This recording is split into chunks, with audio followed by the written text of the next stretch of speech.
Yo, this is Deontay the Bronx Bomber Wild, the WBC heavyweight champion of the world. And I'd like to give a big shout out to CJ Goodfella of Sports TV. Bomb Squad, baby. Don't forget to check out our sponsor, The Health Blaze, at thehealthblaze.com.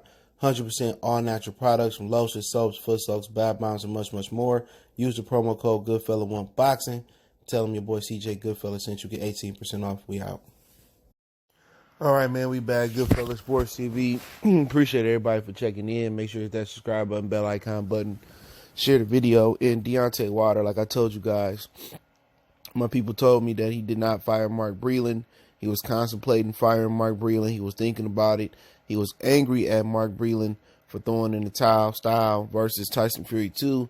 Anybody you talk to around boxing that know boxing said it was a good stoppage. And, you know, he decided not to fire Mark Breland. Lance Pugmire got a statement from Wilder. He made his first visual appearance on social media saying the war wasn't over and he was going to rise from the ashes. So it sounded like he got the right mindset. He made a lot of excuses, but I'm going to tell you a little bit something behind the scenes you don't know. I found out yesterday that many, many people don't know. But, hey, let's get into it. Make sure you share the video. It's the best way to help the channel out. Want to make a donation, Cash App, PayPal in the description.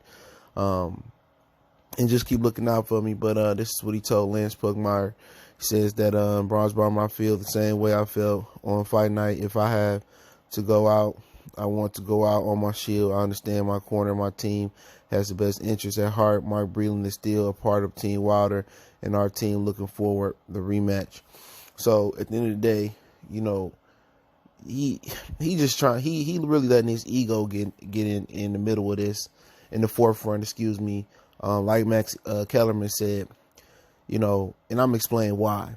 Okay, there's some stuff a lot of people don't know, and I'm gonna tell you why I learned it yesterday, and it kind of confirmed it. Somebody confirmed it for me as well too.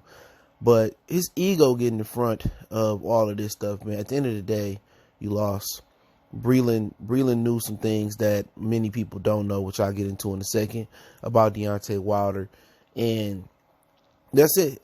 That's it. You know, he saves you. If you took and this is the heavyweight division, and we've seen guys like Fernando Vargas, you know, get whooped on by Trinidad and never be the same. We've seen lower weight class dudes get whooped on and never be the same, like the Drake album. We've seen, heavyweights, get whooped on, and sometimes they never the same. That's different. You was in the ring with a man that was 40 or 50 pounds heavier than you, and he had to drop on you. And it was nothing you was going to do to mount the offense. So the difference between Breland throwing the towel in, and that's the difference between him throwing the towel in and you not being the same again and getting beat on in the rematch. He may even saved you some recovery time and saved your career where you can actually bounce back and be respectable for the rematch and perhaps win the rematch. You know what I'm saying? So from the Deontay Wilder aspect, that's the difference between not just life and death, but prime and getting the prime beat out of you. You know, we've seen that happen in boxing a lot of times where, you know, somebody just take a butt whooping for too long and the corner don't stop them and the prime is just beat out of them. You 34 years old. And it should have never crossed your mind to fire Mark Breland. Okay? That was just ignorant. I'm going to just keep it real with you.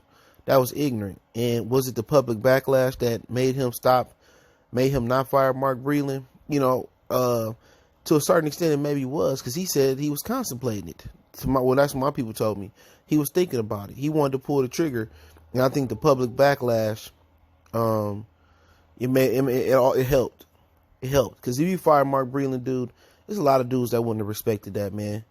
Breland had your best chance at heart, and not only that, you fired the brother man, but not the other man. You feel what I'm saying?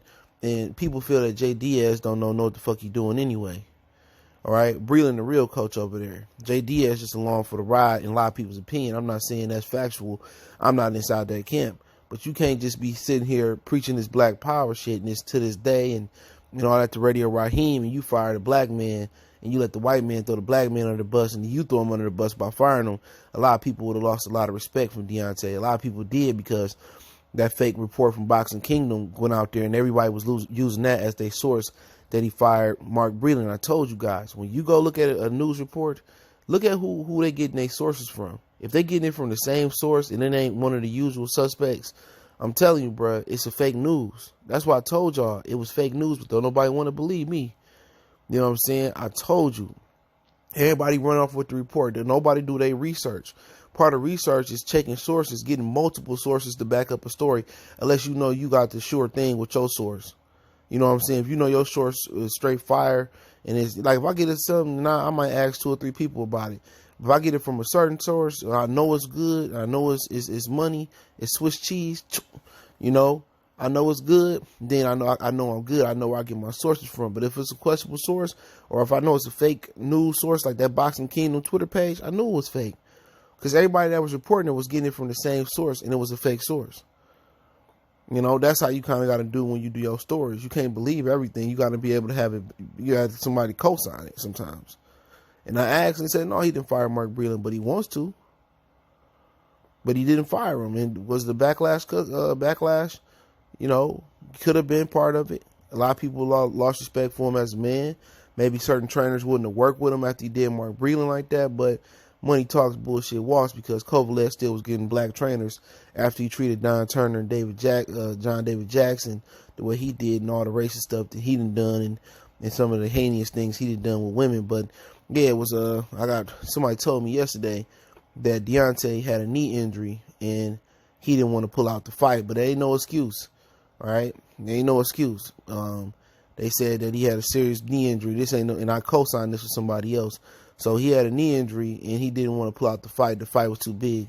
So he went on instead of push the fight back. You know what I'm saying? Fury came in with an ankle injury, a fresh cut, in some people's opinion, that didn't open back up. But they saying Deontay had a knee injury, and that's why he didn't perform the way he did. So it may not have been a quick turnaround from Luis Ortiz like I thought it was. He had an injury, but, you know, you should have pulled out. You know, this fight would have been better if they would have reset it and made it for like April. You know, I don't know what the rush was to make it for February. I don't know. Maybe they was trying to get the Super Bowl promotion on and get the Super Bowl fans. But I don't understand why they had to do this fight in February. Because obviously Wilder was, you know, he fought late and he wasn't 100%. He suffered an injury. Fury suffered an ankle injury. Fury suffered an eye cut. You know what I'm saying? So I don't understand what the rush about the February date was. That's not even a popular pay-per-view date.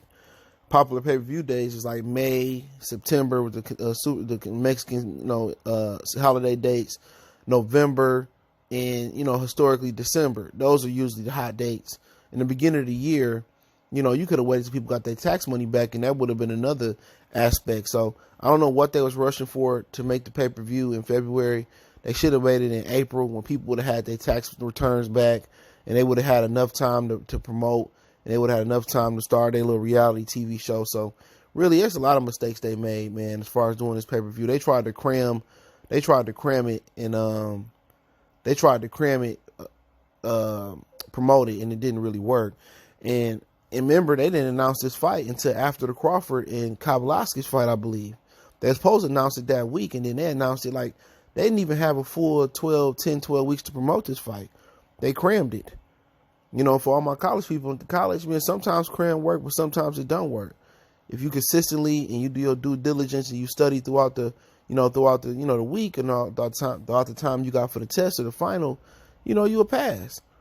And they just didn't do their due diligence. They didn't have a great game plan. They tried to squeeze in the promotion, and this is why they failed for $1 million. They just really need to bring somebody in that got a new generation touch, because all these old white collars that's trying to promote like you promote in '99 or you promoted in '85 or '76 with Ali, whatever the fuck it was, with Bob Arum, they don't know what they're doing. They need to just, you know, admit that I don't know what's going on, and then get somebody young like me that can show y'all how to market the pay-per-views and market the fighters and stuff of that nature. But you know what? Them old frugal men don't want to drop that bag. Okay, that's the problem. It take money to make money. You know, that might go over some people's head, but yeah, Wilder said, I ain't gonna say Wilder said, but they said he had a little knee injury, and then somebody else told me that, but, you know, he had to go on. He didn't want to cancel the fight, so, you know, it is what it is. So, you know, ain't no excuses.